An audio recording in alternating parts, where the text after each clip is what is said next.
Zapraszam na szklankę dobrej rozmowy.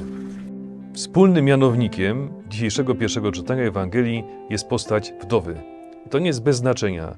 I dzisiaj w wielu kręgach kulturowych sytuacja wdów jest podobna jak w czasach Starego i Nowego Testamentu. Pochodzący z naszej diecezji ksiądz Konrad Caputa, który całe swoje kapłańskie życie poświęcił misjom w Tanzanii, w Shirati, gdzie jest proboszczem, założył wspólnotę wdów. Dlaczego? Ponieważ sytuacja wdów była tragiczna.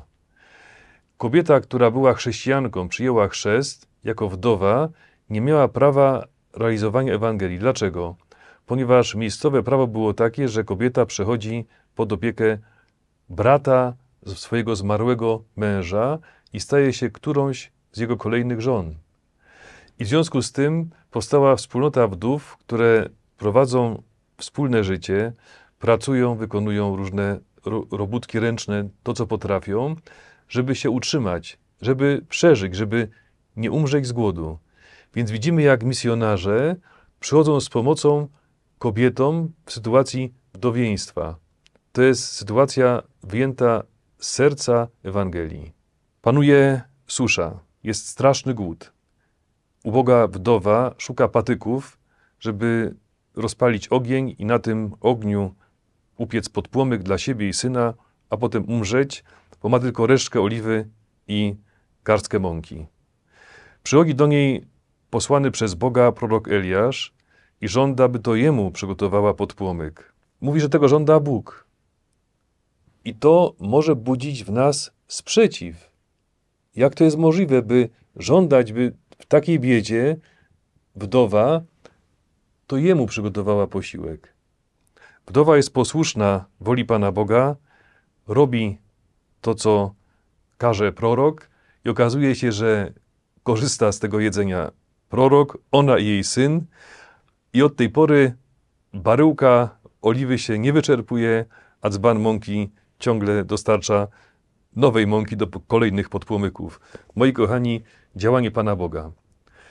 Opowiadała mi jedna z sióstr serafitek o wydarzeniu, które miało miejsce w czasie II wojny światowej w jednym z ich klasztorów. Siostry prowadziły sierociniec i nagle zabrakło już kompletnie w spiżarni zapasów żywności. Nie tylko siostrom, ale przede wszystkim dzieciom podopiecznym grozi śmierć z głodu. Siostry modlą się. Jedna z nich jest szczególną czcicielką świętego Józefa. Siostry mają figurę świętego Józefa, którego otaczają czcią. I ta siostra idzie do piwnicy, bierze jeden z ostatnich ziemniaków, kładzie go przed figurą świętego Józefa i mówi: błagam Cię, nasz opiekunie, ratuj nas, ratuj przede wszystkim naszych podopiecznych od śmierci głodowej. Po pewnym czasie ktoś puka do furty klasztornej. Przestraszone siostry widzą, że przyjeżdża oficer Wehrmachtu, jakiś żołnierz niemiecki, prowadzi powóz, a na furze cała kopa ziemniaków. Mnóstwo ziemniaków. Okazało się, że wśród Niemców też byli ludzie o dobrym sercu. Nie chcemy, żeby dzieci umarły z głodu. Macie tutaj ziemniaki. Rozładowują na dziedzińcu klasztornym te ziemniaki. Siostry ucieszone są uratowane. Z ziemniaków można ugotować wiele dobrych potraw. Śmierć głodowa oddalona. Siostry dokonują segregacji tych ziemniaków, potem idą do przełożonej i mówią: siostro, musiałyśmy te ziemniaki oddzielić, połowa była dobra, to wystarczy, a połowa była zgniła.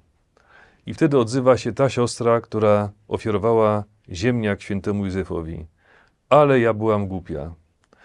Co się stało, siostro?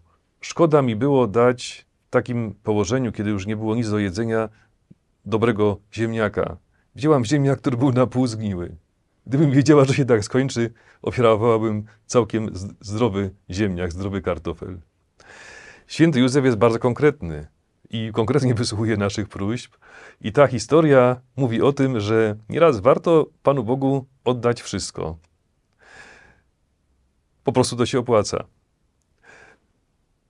Moi kochani, to nie tylko susza była powodem strapienia wdowy, jej syna i mieszkańców Sarepty Sydońskiej.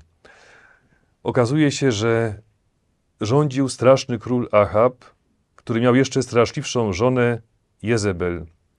I na dodatek ta Jezebel, okrutna królowa, można językiem biblijnym powiedzieć korzeń wszelkiego zła, pochodziła właśnie z tej Sarepty sydońskiej. Achab wraz ze swoją żoną pod jej wpływem szerzył kult Baala i Aszery, jego żony, jego partnerki Baala. Ten kult był okrutny, Asztarta była okrutną boginią i zmuszali wszystkich wyznawców jedynego Boga prawdziwego do oddawania czci Baalowi. Nie dość, że susza, głód, straszne warunki, to jeszcze takie zagrożenie. I moi kochani, popatrzmy w sytuacji, kiedy jesteśmy uczestnikami takiej walki duchowej.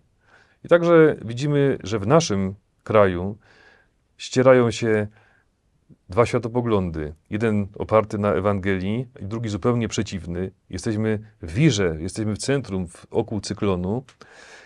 To dzisiejsze pierwsze czytanie jest receptą, jak działać. Nie zrażać się i oddać wszystko, co mamy Panu Bogu.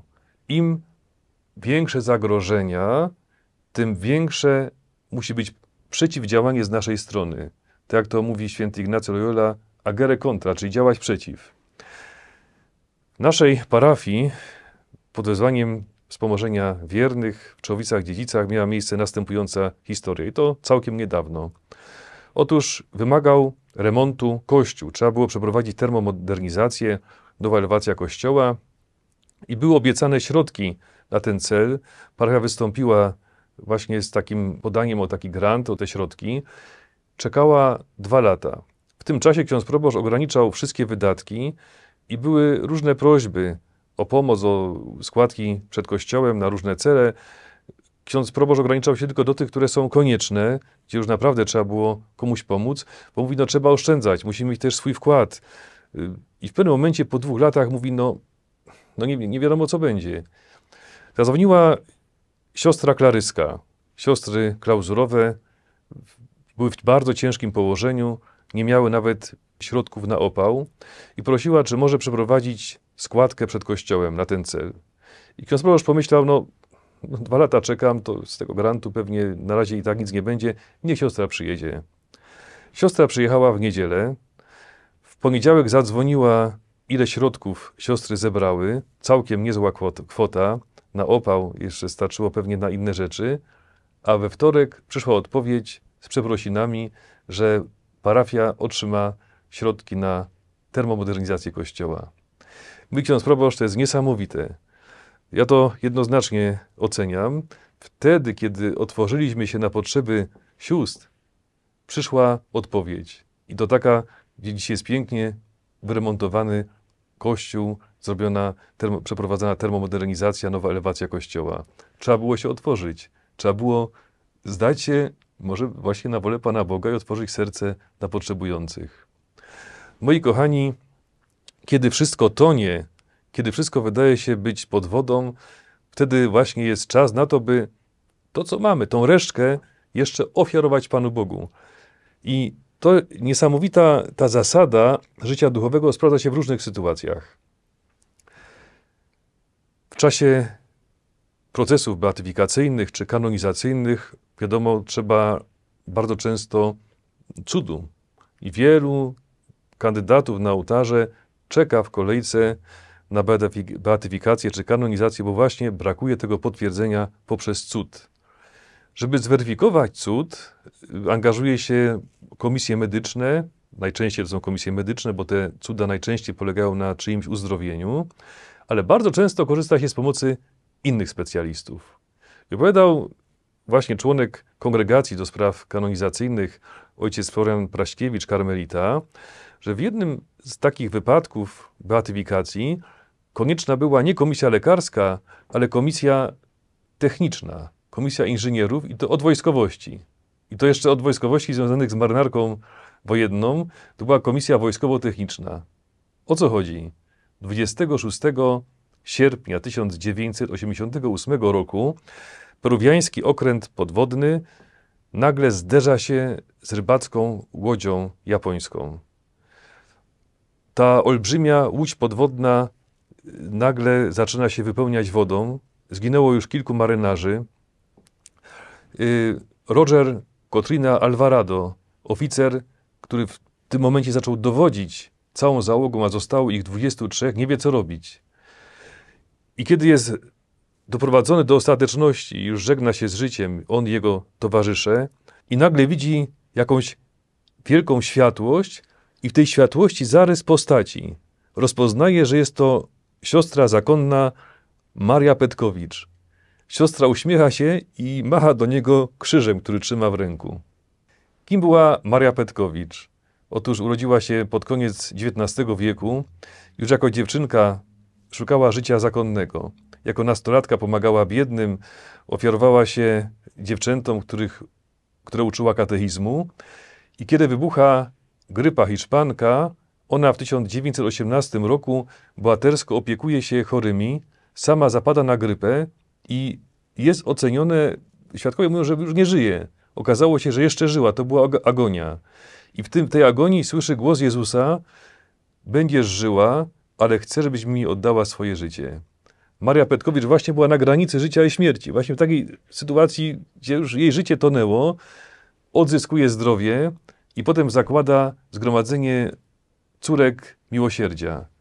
To zgromadzenie rozwija misje zagraniczne, wyjeżdża do Argentyny i tam prawdopodobnie właśnie w Ameryce Południowej ten kapitan Roger Alvarado spotkał się z siostrą Petkowicz. Znał ją.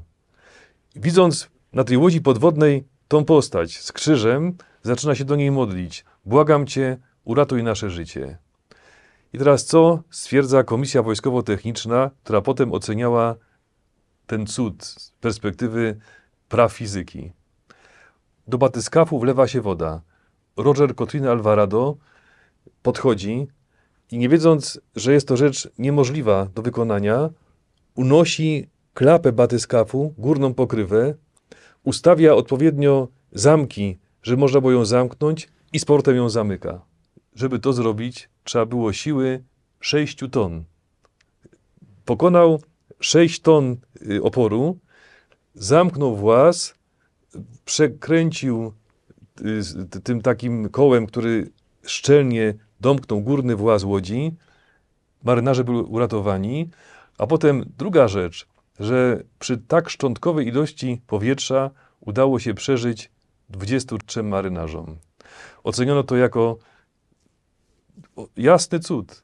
I to wypowiadali się tym razem nie lekarze, ale oficerowie, profesorowie od marynarki wojennej, od spraw technicznych, konstruktorzy łodzi podwodnych, że żadna ludzka siła na tej głębokości, pod wodą, pod powierzchnią wody, jest niesamowite ciśnienie napierające na batyskaw, nie byłaby w stanie ruszyć tą klapą, tym włazem łodzi podwodnej. 6 ton, taką siłą nie dysponuje nawet wielu atletów razem wziętych.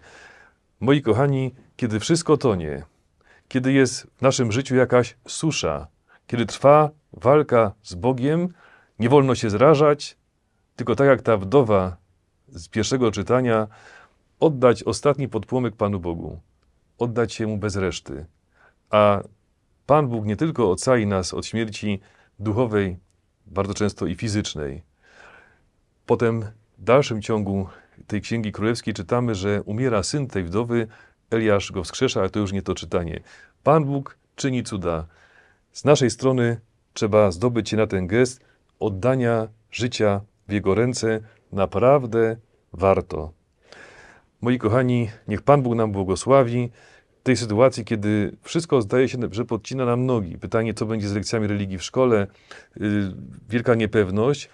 Właśnie najgłupszą rzeczą byłoby się poddać i zrezygnować. Właśnie teraz jest czas na naszą modlitwę, zawierzenie Bogu i działanie. Niech Pan Bóg nam błogosławi. Pan z wami. Niech was błogosławi Bóg Wszechmogący, Ojciec i Syn i Duch Święty. I jeżeli chcecie się dowiedzieć, jak można zdobyć zegar z napisem Opatrzność Boża jest zawsze punktualna i przychodzi na czas, to tutaj można sobie to sprawdzić. Jeszcze raz bardzo, bardzo dziękuję, że jesteśmy razem.